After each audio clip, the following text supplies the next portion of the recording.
नमस्कार। आज हमारी चर्चा है देवता के ऊपर।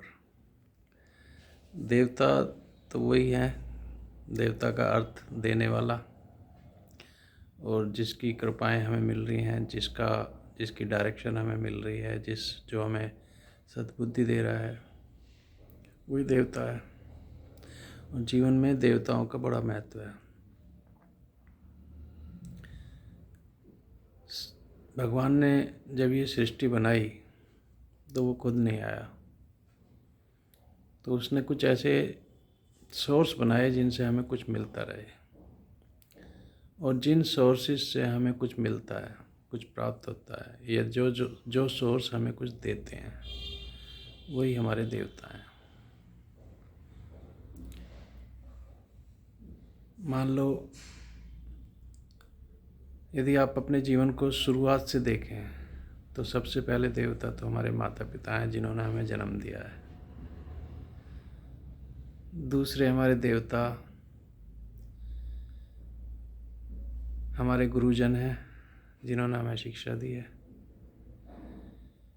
तीसरे देवता जिन साधनों से हमारा पालन पोषण हो रहा है वो हैं, उसमें सबसे ऊपर सूर्य देवता हैं, चंद्र देवता हैं, औषधीय देवता हैं, वनस्पति देवता हैं, और हमारे कुल देवता हैं। ये सभी देवताओं की कृपा हमें प्राप्त होती रहती है। यदि मान लो सूर्य ना हो तो हमारे जीवन में प्रकाश नहीं होगा, तो सूर्य हमारे साक्षात देवता हैं, वायु देवता हैं। और इन सभी देवताओं का इतना मतलब हमारे जीवन में योगदान है कि इनके बिना हम एक स्टेप नहीं बढ़ सकते। तो हमें हमेशा इन सभी देवताओं का हमेशा धन्यवादी रहना चाहिए। इन देवताओं से हमें सब कुछ मिल रहा है। कोई कहता है कि देवता कुछ नहीं होते, कुछ नहीं होते। नहीं, देवता हैं, और देवताओं की पूजा करने की ज़रूरत नहीं है कि माँ बाप देवता हैं तो उनकी सुबह सुबह आरती उतार दो, या गुरुजन हो तो आरती उतार दो, फिर बात पूरे दिन भाड़ में जाए। देवताओं को पूजना का मतलब है उनके प्रति सम्मान, उनके प्रति श्रद्धा। हमें हमारी श्रद्धा की आवश्यकता है। आप जिस भी सोर्स से कुछ ले रहे हैं उसको कम से कम रिटर्न में धन्यवाद जरूर दें। वैसे तो जो आप उनके लिए कर सकें वो अच्छा है। यदि आप कुछ उनको वापस लौटा सकें किसी कृतज्ञता के रूप में या कुछ, तो वो तो बहुत ही अच्छा है।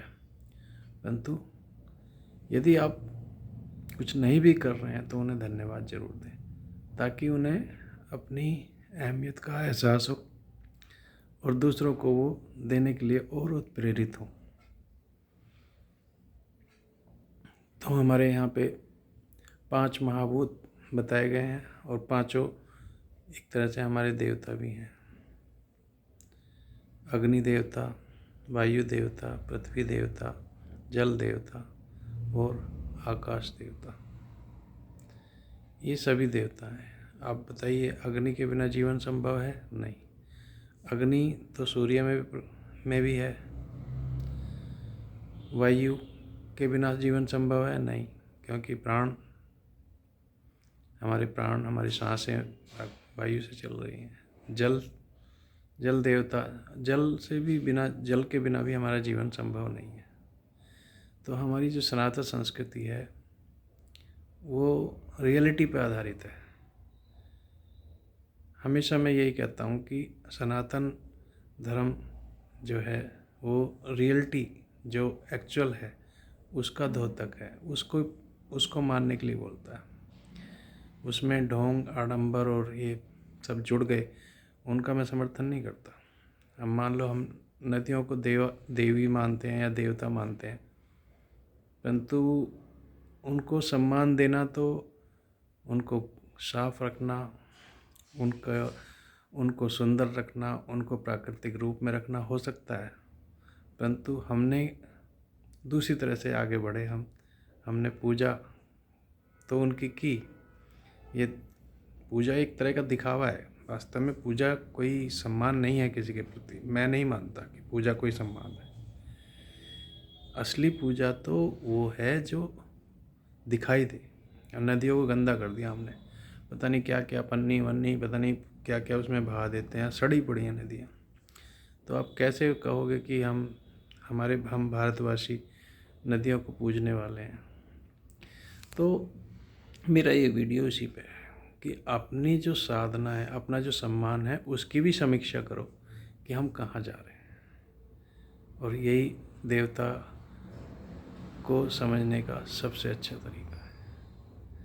मान लो आप वृक्षों को देवता मानते हो, तो वृक्षों को पानी दो, वो करो, और उन वृक्षों का जो वातावरण है उसको साफ रखो।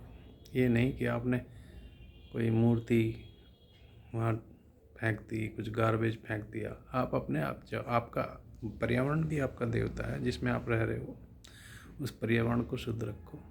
यही हमें वेदों ने सिखाया है, यही हमारी संस्कृति है।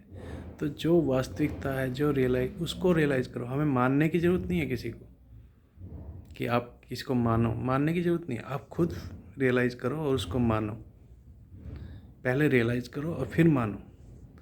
कोई हम किसी को ये इसलिए हमारे धर्म में प्रचार वगैरह नहीं थे और हम इसलिए पिछड़ गए। दूसरे धर्मों में प्रचार बहुत है, वो केवल मानने पे जोर देते हैं, रियलाइज़ हो या ना हो वो उनका बिजनेस है। पर हमारा बिजनेस नहीं है।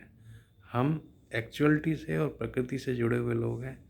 इसलिए आज के इस चर्चा में मैंने सबसे पहले यही बताया है कि हमारी प्रकृति हमारे देवता है, हमारे सोर्स हमारे देवता हैं। उनका दोहन शोषण भी आप यदि कर रहे हैं तो उनको वापस भी कुछ दें, जो भी आपसे बन पाए। धन्यवाद।